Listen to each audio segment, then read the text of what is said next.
Hello student, আজকের ABTA test পেপারের মাধ্যমিকের ইতিহাসের 127 পেজ বিভাগ গ মানে 2 নম্বর প্রশ্নগুলো সলভ করব, যেটা অনেক চ্যানেলেই কিন্তু করে দেওয়া হচ্ছে না। যাই হোক, দেখো তোমাদের 2 নম্বরের প্রশ্নগুলো এই যে এখান থেকে মানে বিভাগ গ। ওকে, বিভাগ গ এই যে 22 নম্বর।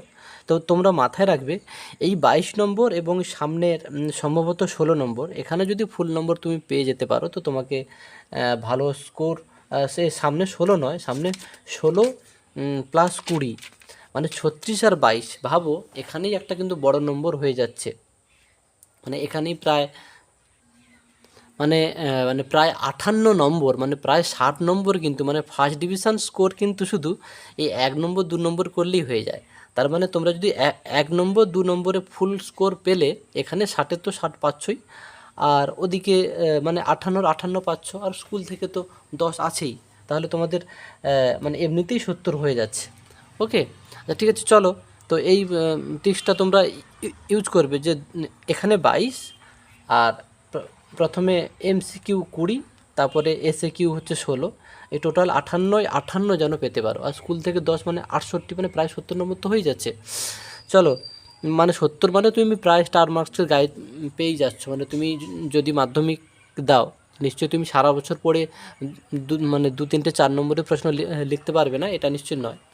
ঠিক আছে, চলো একদম বিভাগ গ এর প্রথম প্রশ্ন, ইতিহাসের তথ্য সংগ্রহে ইন্টারনেট ব্যবহারের অসুবিধা কী? দেখো উত্তরটা দেখিয়ে দিচ্ছি। দেখো, ইন্টারনেট ব্যবহারের অসুবিধাটা কি, তোমরা এরকম সুন্দর পয়েন্ট করে লিখবে, দেখবে তোমাকে 2-এর 2 দেবে, বা যদি 4ও থাকে সেখানে কিন্তু এই উত্তরটা লিখলেও তোমাকে কিন্তু 4-এর 3 কি 3.5 দেবেই।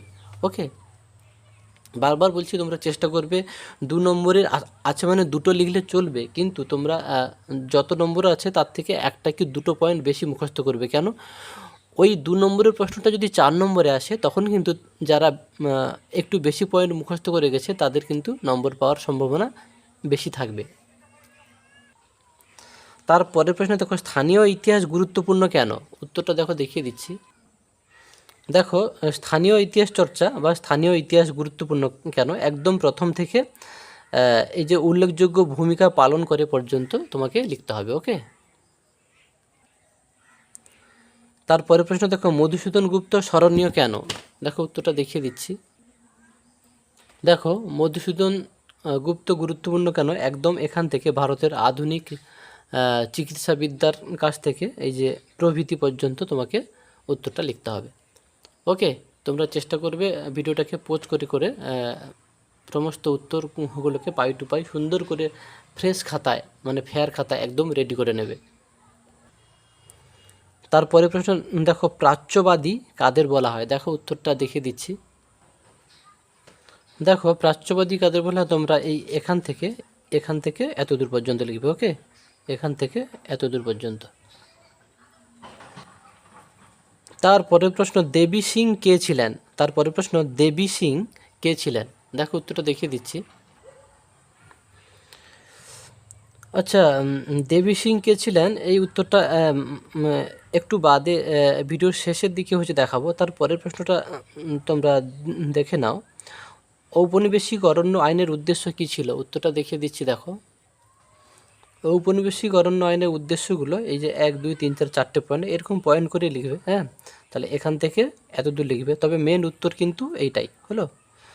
এই অংশটা লেখা হয় উত্তরের স্ট্যান্ডার্ডিটি মেনটেন করার জন্য। ওকে, কিন্তু মেন উত্তরটা এটাই। তারপরের প্রশ্ন দেখো, ব্যঙ্গচিত্রের উদ্দেশ্য কী ছিল? দেখো উত্তরটা দেখিয়ে দিচ্ছি। ব্যঙ্গচিত্রের যে প্রশ্নের যে উত্তরটা, এটা কিন্তু এখান থেকে পুরো এত দূর উত্তরটা লিখতে হবে। ওকে, তারপরের প্রশ্ন দেখো, এই যে কোন প্রশ্নটা, কোন সময়কালকে কেন সভা সমিতির যুগ বলা হয়? দেখো, অ্যাকচুয়ালি 19 শতকের দ্বিতীয়ার্ধকে সভা সমিতির যুগ বলা হয়। কেন, সেই কারণগুলি তোমাদের দেখিয়ে দিচ্ছি। দেখো, দেখতে পাচ্ছ নিশ্চয়ই, 19 শতকের দ্বিতীয়ার্ধকে সভা সমিতির যুগ বলার কারণগুলি 1 নম্বর পয়েন্ট 2 নম্বর পয়েন্ট লিখবে। তারপরে শেষ অংশটা আমি দেখিয়ে দিচ্ছি। বাকি শেষ অংশটা তোমরা এত দূর লিখবে। ওকে, তো 2 নম্বরের প্রশ্নগুলো ভালো করে করতে হবে, তার কারণ কখনো বেশ কয়েক বছর লক্ষ্য করা গেছে 2 নম্বরের প্রশ্নও 4 নম্বরের দাগে ঢুকিয়ে দিয়েছে, আবার কখনো কখনো 4 নম্বরের প্রশ্ন 8 নম্বরের দাগে ঢুকিয়ে দিয়েছে, যার জন্য প্রত্যেকে চেষ্টা করবে একটু বড় করে করার। ওকে, সভা সমিতির যুগ বলে অভিহিত করেছেন, এত দূর পর্যন্ত লিখতে হবে। তারপরের প্রশ্ন দেখো, মুদ্রণের ক্ষেত্রে চার্লস উইলকিন্সের অবদান কী ছিল? উত্তরটা দেখিয়ে দিচ্ছি, দেখো দেখে নাও উত্তরটা। এখান থেকে একদম এতটা তোমাকে লিখতে হবে। ওকে, মানে একদম চার্লস উইলকিন্স বাংলা ভাষার বিকাশে বিশেষ অবদান রেখে গিয়েছেন, এতদূর। তারপরে প্রশ্ন দেখো, স্যার রাজেন্দ্রনাথ মুখার্জির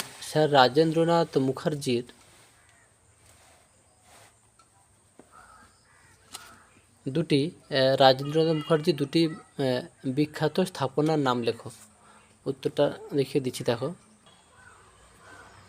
এটাই উত্তর হবে, এখান থেকে এত দূর তোমরা লিখে নেবে। ওকে, তারপরে প্রশ্ন দেখো, মানবেন্দ্রনাথ রায় স্মরণীয় কেন? দেখো উত্তরটা দেখিয়ে দিচ্ছি। আচ্ছা, তোমাদের মানবেন্দ্রনাথ রায় স্মরণীয় কেন, উত্তরটা শেষের দিকে দেখিয়ে দিচ্ছি। তারপরে প্রশ্নটা একটু দেখো, 3 কাঠিয়া ব্যবস্থা বলতে কি বোঝো? উত্তরটা দেখে নাও।